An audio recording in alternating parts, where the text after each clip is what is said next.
Well, hello there. And so this time I am going to tackle one of the questions that I get asked the most about. And it is one of the most annoying, curious features of being over 45, regardless of your diet, your exercise regime, your family history, your anything else.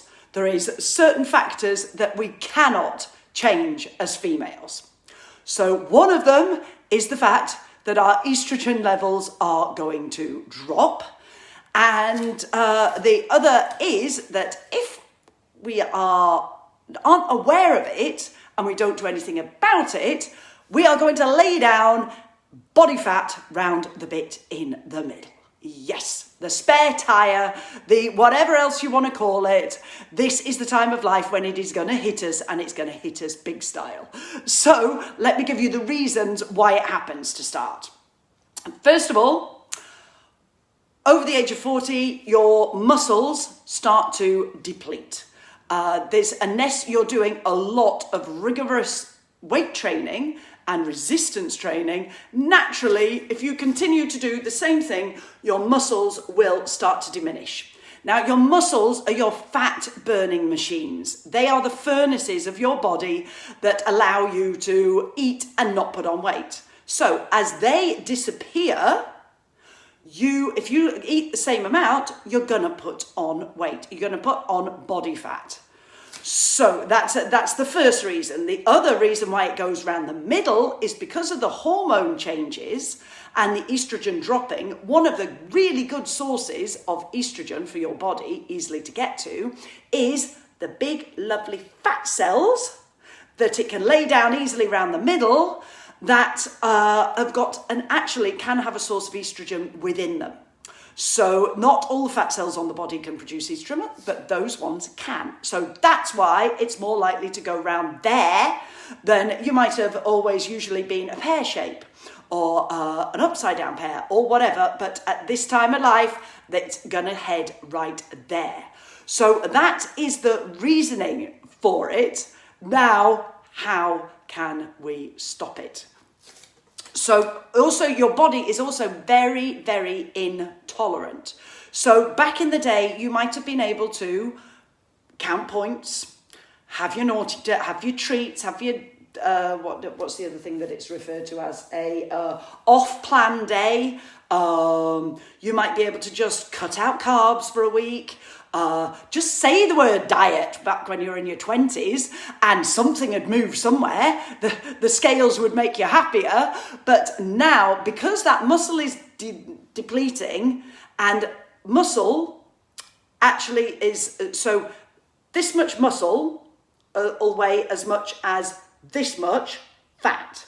Okay, so your scales can lie to you as well. That's why you can weigh the same but hate what you see in the mirror, because your muscles are gone, and instead you've got double the amount of the density, not the density there, the mass there, but it's fat and wobbly. So that's no good, is it? So this is how the scales are definitely not your friend. You know I'm not a huge fan of scales anyway, but at this age, scales, just chuck them. All they're going to do is do your head in. And we've got enough messing with our head at this moment in time with the fluctuations and everything else. So how are we going to tackle it? What can we do to minimize it? So first and foremost is the way in which you're eating. If you go for long periods of time without eating, i.e. sticking to your breakfast, lunch and dinner, and then looking forward to your glass of wine at night as your carbs, then that is not going to serve you well at this moment in time. Your body needs a more consistent source of energy throughout the day, which will balance your blood sugars. Because otherwise, as your blood sugar levels dip, your body still needs to maintain blinking, breathing, digesting. So it will get the energy from somewhere, and what it will do is it will eat your muscles to get the energy. It won't go for the fat, because that's too difficult to get to. It'll start to eat the muscles, and especially at this time. And if you then whack in, even if you whack in a banana and a plate full of salad, your body, if you've been going long periods without and it's used to doing that and you're used to getting the hangry headaches, as soon as it gets the food, it'll store it. It'll take what it needs to keep you breathing and blinking and everything else. And then it'll store the rest as fat as quick as it can because it thinks it's going to have to go a long period of time again before you eat again.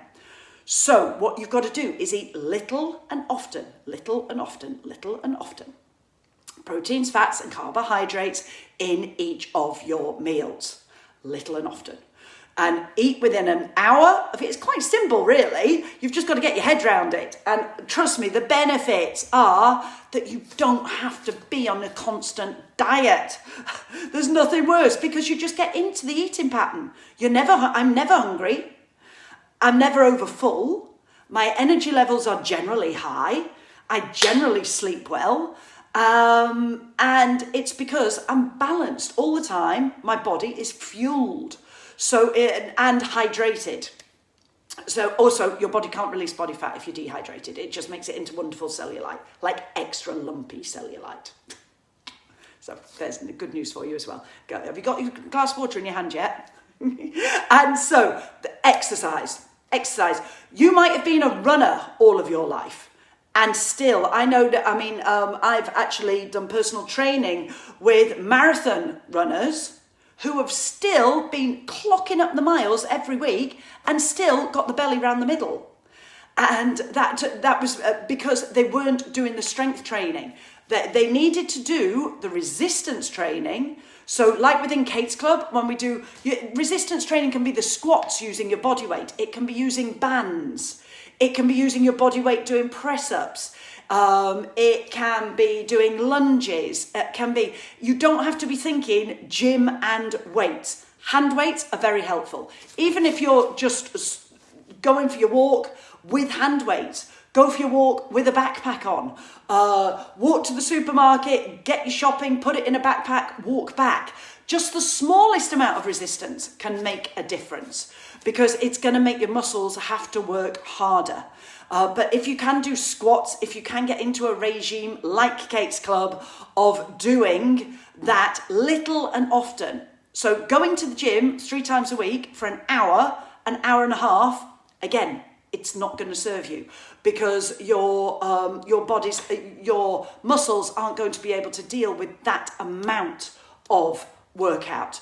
So what you're better to do is do little and often, like 5 days a week of 20 minutes. That is perfect, especially for the menopausal body, absolutely perfect.